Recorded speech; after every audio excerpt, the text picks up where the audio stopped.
ఒక్కసారి కొమ్మూరి గోల్డ్ కి కాల్ చేయండి. తాకట్లో ఉన్న మీ బంగారాన్ని విడిపించి మార్కెట్ ప్రైస్ కి వాళ్ళు కొనుక్కుని మిగతా డబ్బులు మీకు ఇచ్చేస్తారు. రైట్, బ్రేకింగ్ న్యూస్ వస్తున్నాం. మన టీవీ స్క్రీన్ పై పెట్రోల్ డీజిల్ కోసం ఒక మినీ యుద్ధం జరుగుతుంది తెలుగు రాష్ట్రాల్లో. ఏపీ తెలంగాణలో పెట్రోల్ బంకులు ఆల్మోస్ట్ బంద్ అయ్యాయి. కొన్ని చోట్ల కంప్లీట్ షట్ డౌన్ చేయగా కొన్ని పెట్రోల్ బంకుల వద్ద నో స్టాక్ బోర్డులు దర్శనమిస్తున్నాయి. స్టాక్ ఉన్న బంకుల్లో కిలోమీటర్ల మేర క్యూ లైన్లతో పాటు డబ్బాలు డ్రమ్ములతో భారీ క్యూ లైన్లు ఏర్పడ్డాయి. ఇప్పటికే తెలుగు రాష్ట్రాల్లో 80% మేర బంకులు మూతపడ్డాయి. ఒకవైపు పెట్రోల్ కొరత ఏర్పడితే మరోవైపు ఇంధన సంక్షోభంపై పొలిటికల్ వార్ నడుస్తోంది. ప్రభుత్వ వైఫల్యమే కారణమంటూ ప్రతిపక్షాలు నానా రాద్ధాంతం చేస్తున్నాయి. పెట్రోల్ డీజిల్ లేక వాహనదారులు తీవ్ర ఇబ్బంది పడుతున్నారు. సో చూస్తున్నారు మన టీవీ స్క్రీన్ పై. ఇప్పటికే హైదరాబాద్లో కొన్ని రోజులుగా సిఎన్జి ఎల్పిజి కొరత ఉంది. క్యాబ్లు ఆటోల లైన్లు భారీగా దర్శనమిస్తున్నాయి. దీనికి తోడు తాజాగా పెట్రోల్ డీజిల్ సైతం దొరకట్లేదు. ఇటు నగరంలోనూ అటు జిల్లాల్లోనూ పెట్రోల్ బంకుల్లో నో స్టాక్ బోర్డులు దర్శనమిస్తున్నాయి. కొన్ని చోట్ల పెట్రోల్ లభ్యత ఉండగా డీజిల్కు కొరత ఉంది. రంగారెడ్డి జిల్లా రాజేంద్రనగర్ కాన్స్టిట్యున్సీ పరిధిలోని పలు ప్రాంతాల్లో పెట్రోల్ కొరత ప్రజలను ఇబ్బందులు గురిచేస్తుంది. రాత్రి నుంచి అనేక పెట్రోల్ బంకుల్లో ఇంధనం అందుబాటులో లేకపోవడంతో బంకులన్నీ మూసేశారు. దీంతో ఉద్యోగులు ఇతర పనుల కోసం బయటకు వెళ్లాల్సిన వారు అసౌకర్యాన్ని ఎదుర్కొంటున్నారు. మరికొన్ని పెట్రోల్ బంకుల్లో మాత్రమే ఇంధనం లభించడంతో ఆ బంకుల వద్ద వాహనదారులు బారులు తీరుతున్నారు. క్యూలో గంటల తరబడి వేచి ఉండాల్సి వస్తుందని ప్రజలు అసహనం వ్యక్తం చేస్తున్నారు. అధికారులు ఇంధన సరఫరా సమస్యను త్వరగా పరిష్కరించాలని వాహనదారులు కోరుతున్నారు. మరోవైపు జనాలు ప్యానిక్ అవుతున్న తరుణంలో అధికారులు కీలక ప్రకటన చేశారు. తెలంగాణలో పెట్రోల్ డీజిల్ ఎల్పిజి గ్యాస్ సరఫరాకు నిల్వలు సమృద్ధిగా ఉన్నట్లు తెలంగాణ రాష్ట్ర పౌర సరఫరాల సంస్థ అధికారులు చెప్తున్నారు. సో ఎట్టి పరిస్థితుల్లో వినియోగదారులు ఎటువంటి అపోహలకు గురి కావద్దని సూచిస్తున్నారు.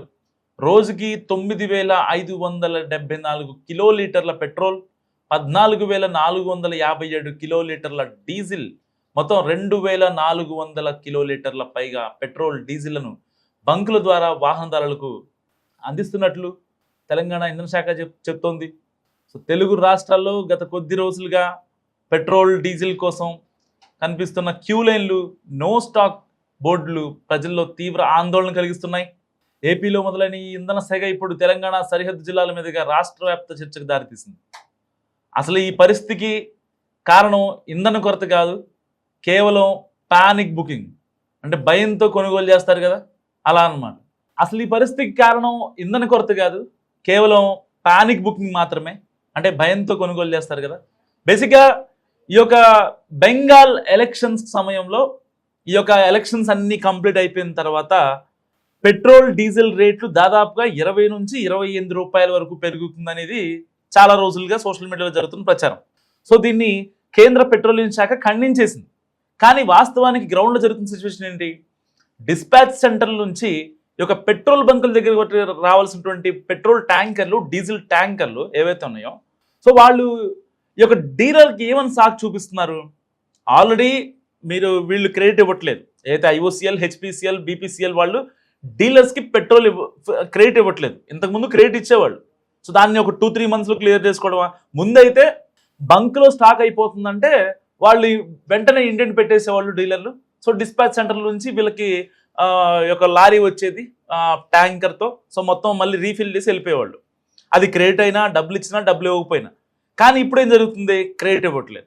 ఇది ఫస్ట్ రీజన్ అయితే, ఇంకొక సెకండ్ రీజన్ ఏంటంటే, మీరు గతంలో ఏదైతే గత మార్చిలో, గత ఏప్రిల్లో, గత ఫిబ్రవరిలో ఇంతే వాడారు కదా, మళ్ళీ ఇప్పుడు దీనికన్నా మించి అడిగితే మేము ఎక్కడి నుంచి తేము అని చెప్పి ఈ యొక్క ఐఓసిఎల్ కావచ్చు, బీపీసీఎల్ కావచ్చు, పెట్రోలియం కార్పొరేషన్స్ డీలర్స్కి చెప్తున్న మాటలు. సో వాళ్ళ బాధ ఏంటి? ఒక పక్క సోషల్ మీడియాలో ప్రచారం జరుగుతుంది, ఒక పక్క 5 రాష్ట్రాల ఎన్నికలు అయిపోయాయి. సో దానివల్ల ఏమన్నా మరికొద్ది రోజుల్లో పెట్రోల్ కనుక పెరిగితే, రేటు పెరిగితే, సో ఈ యొక్క ఇరాన్ ఇజ్రాయెల్ వార్ సంక్షోభం నేపథ్యంలో ఏమన్నా పెట్రోల్ రేట్లు పెరిగితే మనకి దాదాపుగా 2-3 మంత్స్ బ్యాక్ పర్ డేకి ఈ 3 హెచ్పిసిఎల్, ఐఓసిఎల్, బీపీసీఎల్ ఇలాంటి పెట్రోల్ కార్పొరేషన్స్ అన్నీ కూడా ఒక రోజుకి 2,400 కోట్ల రూపాయల డబ్బుని లాస్ అయిపోయాయి. ఒక రోజుకి ఈ 3 కలిపి. దాన్ని ఫుల్ఫిల్ చేసుకునే పనిలో పడ్డారనమాట. ఆ యొక్క డెఫిసిట్ని మొత్తం ఈక్వల్ చేసుకోవడానికి వీళ్ళు చేస్తున్న ప్లాన్ ఇది. సో ఇక్కడ పెట్రోల్ లేదనడానికి లేదు, ఇంకా అసలు ఇరాన్ ఇజ్రాయెల్ వార్ ఇంకా కంటిన్యూ అయినా సరే మనకి ఇంకొక 21 రోజులు పెట్రోల్ మనకి స్టాక్ ఉంది ఇండియాలో. ఎలాంటి ఇబ్బంది లేదు. పెట్రోల్ కానీ, డీజిల్ కానీ, ఎల్పిజి కానీ ఏదైనా సరే. సరే కమర్షియల్ పరంగా మనం గ్యాస్ పరంగా కొంచెం ఇబ్బంది పడుతున్నాం. దాన్ని కూడా కేంద్ర ప్రభుత్వం సార్ట్అవుట్ చేస్తుంది. వాస్తవానికి గ్రౌండ్ లెవెల్లో జరుగుతుంది ఏంటంటే ఈ యొక్క ప్యానిక్ బుకింగ్ ఒకటి, డీలర్స్ని ఈ కార్పొరేషన్ వాళ్ళు ఇబ్బంది పెట్టడం ఒకటి, ఇలాంటి వాటి వల్ల ఈ యొక్క పెట్రోల్ బంకుల దగ్గర జనాలు బారులు తీరాల్సినటువంటి పరిస్థితి ఏర్పడింది. సో పశ్చిమ బెంగాల్ ఎన్నికల అనంతరం ఇంధన ధరలు అమాంతం పెరుగుతాయి అని చెప్పి సోషల్ మీడియాలో ప్రచారం జరిగింది. అండ్ దీనికి తోడు ఆంధ్రప్రదేశ్ సరిహద్దుల్లో కొన్ని బంకులు మూతపట్టడంతో తెలంగాణలోని ఖమ్మం, కొత్తగూడెం, వికారాబాద్, జోగులాంబ, గద్వాల్ వంటి జిల్లాల ప్రజలు ఒక్కసారిగా బంకులకు పోటెత్తారు. సో రేపు ధర పెరుగుతుంది, ఇప్పుడే ఫుల్ ట్యాంక్ చేయించుకుందాం అనే ఆందోళనతో అవసరం ఉన్నా లేకున్నా వాహనదారులు ఎగబట్టడంతో రీటైల్ అవుట్లెట్ల వద్ద ఒక కృత్రిమ కొరత ఏర్పడింది. దాదాపుగా 55 రూపాయల వ్యత్యాసం కారణంగా భారీ పరిశ్రమలు, రవాణా సంస్థలు తమ వాహనాలను రీటైల్ బంకుల వైపు మళ్లిస్తున్నాయి. సో దీనివల్ల సాధారణ వినియోగదారుల కోసం కేటాయించిన ఇంధనం త్వరగా నిండుకుంటోంది. దీన్ని అరికట్టేందుకు ఐఎన్సి డీజిల్పై ఉన్న 27% వ్యాట్ను తాత్కాలికంగా తగ్గించే ప్రతిపాదనను ప్రభుత్వం పరిశీలిస్తోంది.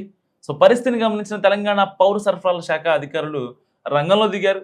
ఇటీవల నిర్వహించిన అత్యవసర ఏదైతే సమావేశంలో ఆయిల్ మార్కెటింగ్ కంపెనీలకు కీలక ఆదేశాలు జారీ చేశారు.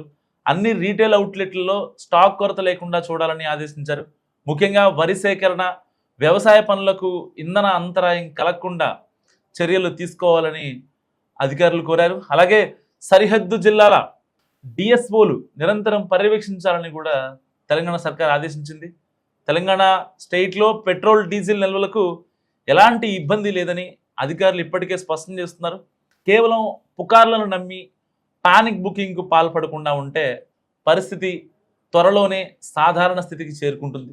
సో ఇలాంటి నేపథ్యంలో ఇప్పటికే 2 తెలుగు రాష్ట్రాల్లో ఒకే పరిస్థితి కనిపిస్తుంది. దాదాపుగా 50% మేర పెట్రోల్ బంకులన్నీ మూతపడ్డాయి. దాదాపుగా ఆల్మోస్ట్ షట్ డౌన్ అయినాయి కొన్ని 25%, అండ్ రిమైనింగ్ 25%లో అక్కడ నో స్టాక్ బోర్డులు దర్శనమిస్తున్నాయి. సో ఇప్పటికే తెలంగాణ ప్రభుత్వం కూడా ఒకటే చెప్తుంది, అండ్ ఏపీ సర్కార్ కూడా ఒకటే చెప్తుంది, ఎలాంటి పానిక్ బుకింగ్ చేయొద్దు, ఆల్రెడీ మనకు కావాల్సిన నిల్వలు మన దగ్గర ఉన్నాయి.